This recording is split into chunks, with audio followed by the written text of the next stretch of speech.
आज का टॉपिक है रेक्टिलिनियर प्रोपगेशन ऑफ लाइट। हमने फ्रेस्नेल हाफ पीरियड जोन्स के बारे में पढ़ा। हमने पढ़ा कि जो फ्रेस्नेल है उसने हर वेव फ्रंट को हाफ पीरियड जोन्स में डिवाइड किया था और उस हिसाब से उसने लाइट का प्रोपगेशन बताया था।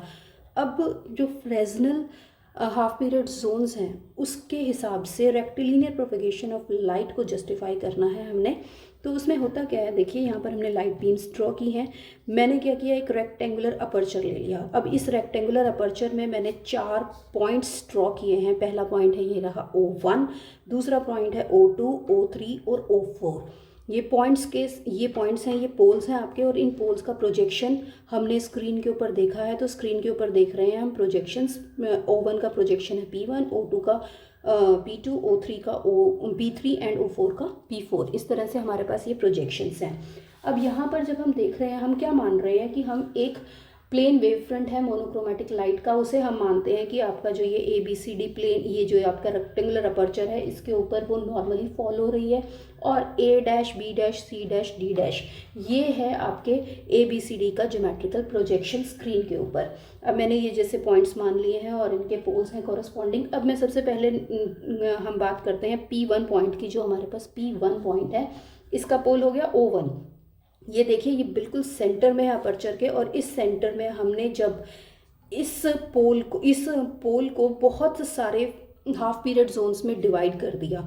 अब बहुत सारे हाफ पीरियड जोन्स में हमने डिवाइड किया क्योंकि फ्रेस्नेल ने बोला है कि हमें जितने भी पोल्स हैं उन्हें हाफ पीरियड जोन्स में डिवाइड कर सकते हैं। हाफ पीरियड जोन्स में डिवाइड किया, इसके चारों तरफ, इसके अराउंड हमने सर्कल्स ड्रॉ कर दिए जो हाफ पीरियड जोन्स हैं। अब हमने देखा कि जितने भी हाफ पीरियड जोन्स हैं वो सारे हाफ पीरियड जोन्स क्या हैं, अपर्चर के अंदर, यानी कि लाइट की का जो पूरा जो इसके ऊपर लाइट गिर रही है और इसका जो पोल है यहाँ, इसका जो प्रोजेक्शन है P1, वो हमें इल्यूमिनेटेड मिलेगा। इल्यूमिनेटेड इसीलिए क्योंकि जितने भी एक्सपोज्ड जोन्स हैं, इफेक्टिव जोन्स हैं, वो सारे एक्सपोज्ड हैं लाइट के लिए। और रिजल्टेंट एम्पलीट्यूड जो होगा वो P1 पर, that is half of that due to first half period zone. इसीलिए, और दूसरी बात क्या है कि जो एरिया है हाफ पीरियड जोन्स का वो बहुत छोटा है, क्योंकि हमें मालूम है NB लैम्डा हमने पढ़ा था। एरिया बहुत छोटा है in comparison to your wavelength, sorry, ये जो डिस्टेंस है, डिस्टेंस बहुत बड़ा है, इसका जो डिस्टेंस है वो बहुत ज़्यादा है। ये जो आपकी वेवलेंथ है लाइट की, उससे ज़्यादा है। इसीलिए यहाँ पर बहुत ज़्यादा हाफ पीरियड जोन्स ड्रॉ किए जा सकते हैं। डिस्टेंस ज़्यादा होने का मतलब है कि यहाँ पर हाफ पीरियड जोन्स हम ज़्यादा ड्रॉ कर सकते हैं। और वो सारे जो क्या करेंगे, जितने भी आपके हाफ पीरियड जोन्स हैं वो लाइट उसके ऊपर गिर रही है, जिसकी वजह से P हमें इल्यूमिनेटेड मिलेगा। अब दूसरी बात जो हमने अभी बोली थी कि जो एरिया है, जो आपके पास जितने भी जोन्स हैं उनका एरिया बहुत छोटा है, इसीलिए हम ये कंक्लूड करते हैं कि जो O1 से लाइट P1 पर गिर रही है, that is along a straight line. तो ये हो गया हमारा O1 की बात। अब हम बात करेंगे O2 की। O2 एक ऐसा पॉइंट है जो रेक्टेंगुलर अपर्चर के बाहर यहाँ पर है, एक हमारे पास पॉइंट है। तो यहाँ पर हम देखेंगे कि जितने भी इफेक्टिव जोन्स हैं वो कम्प्लीटली ब्लॉक हो गए। कम्प्लीटली ब्लॉक होने का मतलब है कि जो रिजल्टेंट एम्पलीट्यूड है P2 के ऊपर, यहाँ पर P2 के ऊपर वो होना चाहिए था half of that due to first zone around O2, लेकिन वो क्या है, ब्लॉक हो गया। ब्लॉक होने की वजह से आपके पास P2 पे क्या मिलेगा, कंप्लीट डार्कनेस। अगेन यहाँ पर फिर हमने देख लिया कि जो लाइट है वो क्या कर रही है, स्ट्रेट लाइन में पाथ ट्रेवल कर रही है। तो यहाँ से रेक्टिलिनियर पाथ फिर से हमने जस्टिफाई कर दिया। अब आ गए हमारे ये 2 पॉइंट्स O3 और O4। ये जो 2 पॉइंट्स हैं इनकी हम बात करते हैं। सबसे पहले हम बात करेंगे ये वाले पॉइंट की। ये पॉइंट क्या है आपका, इस एज के अंदर है, इस एज के अंदर है ये वाला पॉइंट, इस एज के अंदर पॉइंट है। और जब हम इसके around half period zones draw करते हैं तो हम देखते हैं कि जो आपके हाफ पीरियड जोन्स हैं they are partly cut off. Similarly ये जो O4 पॉइंट है, ये O4 point just outside the edge है, लेकिन यहाँ पर भी आपके जो हाफ पीरियड जोन्स हैं they are partly cut off, यानी कि कुछ जगहों पर लाइट जा रही है, कुछ जगहों पर लाइट नहीं जा रही है।